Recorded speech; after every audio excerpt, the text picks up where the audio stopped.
Donc, bonjour chers élèves, nous allons continuer avec notre programme géographie. Nous allons aborder ce matin la leçon 2 pour la population et le développement au Burkina Faso. Donc, nous allons voir le rapport entre la population et le développement du Burkina. D'abord, ce qu'il faut retenir ici, c'est la répartition de la population du Burkina Faso sur l'impact de cette répartition sur son développement. Il y a aussi l'incidence de la structure démographique du Burkina Faso sur le développement.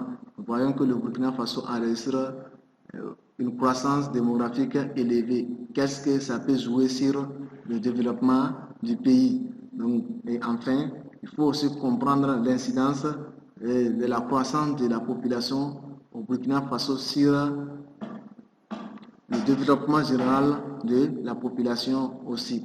Donc, voilà les différents éléments que nous devrons connaître dans cette leçon. Donc, en attendant, nous allons donner en introduction que le recensement, l'introduction, nous dirons que le recensement général de la population et de l'habitat RGPH de 2006 a dénombré 14 17 262 habitants au Burkina Faso, dont 48,3% d'hommes et 51,7% de femmes. La majorité de cette population réside en milieu rural. Aussi, plus de la moitié de celle-ci est jeune. Toutes ces caractéristiques de la population burkinabé ont des impacts sur son développement. Oui, voilà les différentes caractéristiques de la population burkinabé. Il faut savoir que ces caractéristiques aussi jouent sur le développement du Burkina Faso.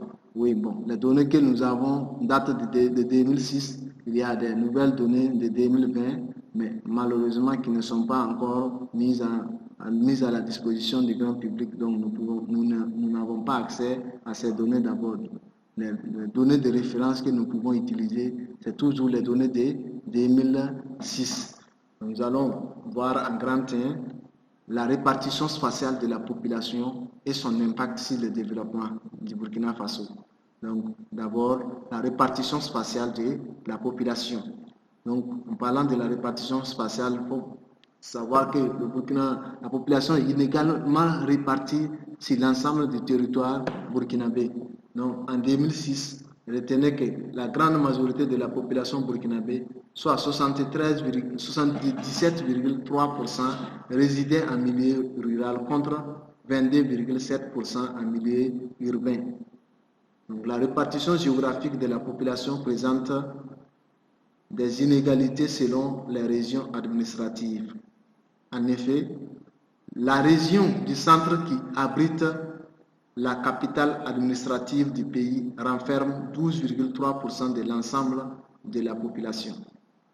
Elle est suivie des régions de haut bassin 10,5%, de la boucle du Moumoun 10,3%, de l'Est 8,6%, du centre-nord 8,6%, du centre-ouest 8,5%, du centre-est 8,1%, du Sahel 6,9%, du plateau central 5%, du centre-sud 4,6%, du centre-ouest 4,4% et de la région des Cascades 3,8%. La région des Cascades est considérée comme la région la moins peuplée du Burkina Faso. Donc, généralement, il ressort, si on nous demande quelle est la région la plus peuplée, c'est la région du centre, et la moins peuplée, c'est la région des Cascades. Merci. Donc, nous allons voir maintenant l'impact d'une forte croissance démographique sur le développement du Burkina Faso. Oui, il ne faut pas oublier qu'il y a assez d'inconvénients d'une forte croissance démographique sur le développement d'un pays. Et pour le Burkina Faso, il y a d'abord la dégradation de l'environnement. croissance démographique entraîne une dégradation accélérée de l'environnement. En plus de ça, il y a l'épuisement des terres agricoles. Oui, avec cette croissance démographique, il n'y a plus assez de terres agricoles encore. Il y a aussi l'augmentation du taux de chômage dans le pays. Il y a le développement de l'insécurité.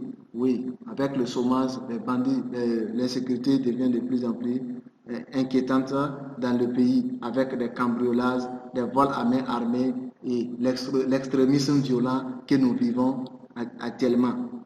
Donc voilà ce que nous pouvons dire de la répartition spatiale de la population et son impact sur le développement. En grande, nous allons voir maintenant la structure démographique du Burkina Faso et son impact sur le développement du pays. Donc, en parlant de la structure démographique, nous allons nous baser d'abord sur la pyramide des âges du Burkina Faso pour voir les différentes caractéristiques et analyser cette pyramide. Donc, en parlant de la structure démographique, il faut retenir que la pyramide des âges du Burkina Faso présente les caractéristiques suivantes. Sa base est large. Oui, les côtés se rétrécissent rapidement. Son sommet est effilé. Voilà les caractéristiques générales de la pyramide des âges du Burkina Faso. Et cette allure générale de la forme de la pyramide est celle des pays à population jeune en croissance rapide. Donc, quand on prend l'allure générale de notre pyramide, ça nous donne la pyramide d'un pays à croissance rapide et à population jeune. Donc, nous allons passer à l'interprétation de la pyramide. Donc, il faut retenir que la base large de la pyramide est due à une forte fécondité. En effet, au Burkina Faso, l'ISF, indice synthétique de fécondité, qui est le nombre moyen d'enfants qui seraient nés vivants par femme pendant sa vie féconde, était estimé à 6,2 en 2006. Donc l'indice synthétique de fécondité était estimé à 6,2 en 2006, chose qui est élevée. En plus de ça, il y a la base large de la pyramide, mais également en exergue la jeunesse de la population burkinabé. En effet, les moins de 20 ans représentaient 57% de la population en 2006. Donc, les jeunes de moins de 20 ans représentaient plus de la moitié de la population burkinabé, donc 57%, chose qui est élevée aussi. À la ligne, on a encore la décroissance rapide des effectifs avec l'âge, qui est due notamment à la mortalité élevée qui touche l'ensemble des populations, mais également l'immigration ainsi qu'à la surmortalité masculine. Donc voilà différents éléments qui ont permis quand même d'avoir une idée sur la structure de la population à partir de notre pyramide des âges. Et enfin, il y a le sommet. Quand on prend le sommet qui est effilé, cela est dû,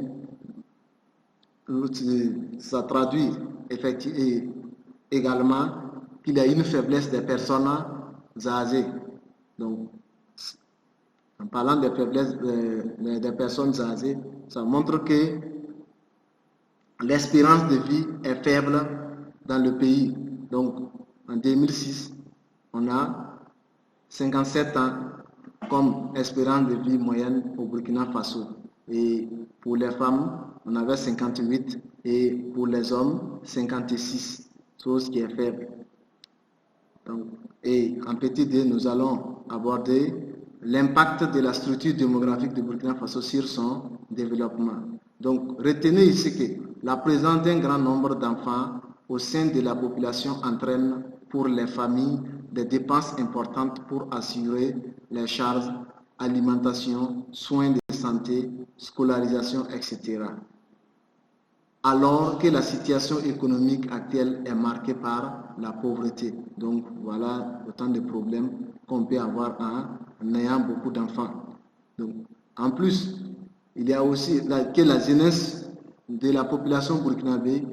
À cause de cette jeunesse, les investissements de l'État sont de plus en plus destinés au secteur social. donc santé, éducation, eau potable. Qu'au secteur productif, industrie, agriculture et les bases. Au lieu d'investir dans les secteurs productifs qui vont permettre le développement du Burkina Faso, on passe plus de temps à investir dans les secteurs improductifs comme la santé plutôt, l'éducation, l'eau potable. Donc voilà autant de trucs, alors que les secteurs sociaux ne permettent pas à un pays d'atteindre un certain niveau de développement. C'est les secteurs productifs comme l'industrie, l'agriculture qui permet vraiment d'aller vers le développement. Donc, ce phénomène entraîne un déséquilibre. Le financement du secteur improductif en défaveur du secteur productif entraîne un déséquilibre dans la répartition des investissements de l'État et explique en partie le faible niveau de développement économique du Burkina Faso. Donc, c'est ça aussi qui explique le faible niveau de développement économique. On passe plus de temps à investir dans le secteur improductif que dans le secteur productif. Et enfin, il convient de noter aussi, toutefois, qu'une population jeune est aussi source d'un certain nombre d'avantages tels que le renouvellement des générations, la stimulation de la consommation et la disponibilité de la main-d'œuvre. Donc cette population jeune n'est pas seulement qu'inconvénient, mais elle a aussi des avantages comme le renouvellement des vieilles générations, il y a la stimulation de la consommation, il y a la disponibilité des marchés de consommation et il y a aussi la disponibilité d'une main-d'œuvre parce qu'il y a assez de jeunes dans le pays, il y a des bras valides, des gens qui sont aptes à travailler. Donc voilà les avantages aussi d'une croissance démographique rapide. Et troisièmement, nous allons voir maintenant la croissance de la population burkinabé et son impact sur le développement du pays. Donc, en parlant de la croissance de la population burkinabé, nous allons voir un tableau qui nous montre l'évolution de la population de Burkina Faso entre 1960 et 2006. Donc, il faut retenir qu'en 1960, on était à 4 349 600 habitants. En 1975, 5 638 203 habitants. En 1985, 7 964 705 habitants. En 1991, 9 190 791 habitants. En 1996, 10 312 609 habitants. Et en 2006, 14 17 262 millions d'habitants. Donc, source INSD. Et selon les estimations, en 2020, on est à plus de 20 millions d'habitants. Et retenez que le taux annuel moyen de croissance de la population du Burkina Faso était estimé à 3,1% en 2006. Donc, le taux d'accroissement naturel de la population burkinabé était estimé à 3,1%, chose qui est élevée. À ce rythme, le Burkina Faso verra sa population doubler en 2026 selon les projections. Donc, selon les projections, le Burkina Faso dépassera les 28 millions d'habitants en 2026. Et en petit d maintenant, nous allons voir l'impact de la croissance démographique, de la croissance de la population du Burkina Faso sur son développement. Donc, retenez que la croissance rapide de la population du Burkina Faso entraîne une migration de celle-ci. Les migrations sont d'ordre interne et international. Donc, la croissance démographique entraîne des conséquences comme les migrations. La migration de la population du Burkina Faso a des conséquences aussi sur son développement.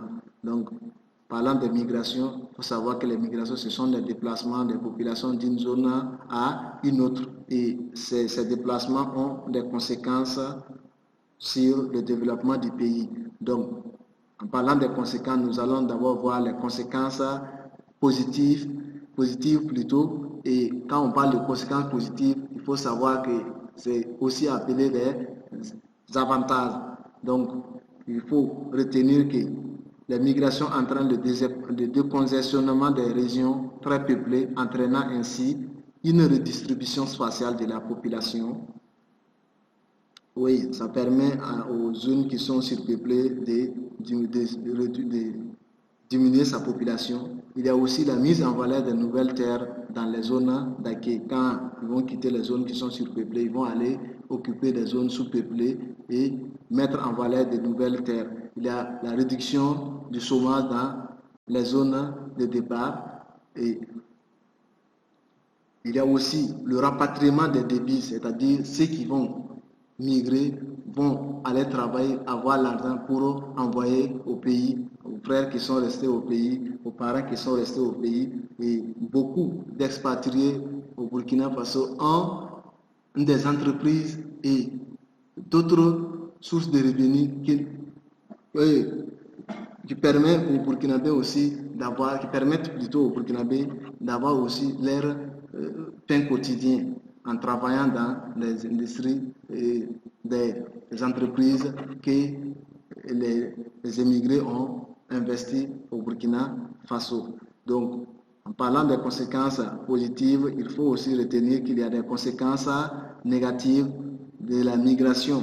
Donc, en parlant des conséquences négatives, il y a la dégradation des ressources naturelles dans les zones d'accueil, il y a l'absence des bras valides dans les zones de départ, l'exode rural qui favorise notamment l'augmentation du taux de chômage et l'expansion des villes à travers la naissance des quartiers spontanés. Oui, la croissance rapide des villes, ça entraîne aussi la croissance rapide des villes et la naissance des quartiers spontanés, couramment appelés non lotis. Donc voilà ce que nous pouvons dire ici comme conséquences négatives ou les inconvénients des migrations au Burkina Faso. Donc, en résumé et en conclusion d'abord, il faut retenir que la ressource humaine constitue sans doute la première richesse du Burkina Faso. Paradoxalement, elle constitue souvent un handicap à son développement. Donc, retenez surtout que la ressource humaine constitue une première richesse que nous avons au Burkina Faso, même si elle a en quelque sorte, à quelques niveaux, un handicap pour notre développement. Il faut savoir que si cette ressource humaine est bien gérée, elle sera une source de développement et qui permettra à notre pays, le Burkina Faso, de se hisser au rang des pays développés du monde. Donc tout est une question de volonté et d'engagement politique et de tous les citoyens burkinabés pour pouvoir organiser cette population jeune, pour pouvoir créer des entreprises, pour pouvoir bien les former, pour pouvoir bien les nourrir, pour atteindre un certain niveau de développement. Donc, pour pouvoir atteindre ce niveau, il va falloir une implication de tout le monde à tous les niveaux. Parce qu'une population qui a faim ne peut pas parler de développement. Une population qui est mal éduquée ne peut pas parler de développement. Une population qui est malade ne peut pas parler de développement. Donc on doit travailler à résoudre tous ces problèmes et créer des entreprises pour pouvoir permettre réellement un développement du Burkina Faso. Merci pour votre attention et à la prochaine.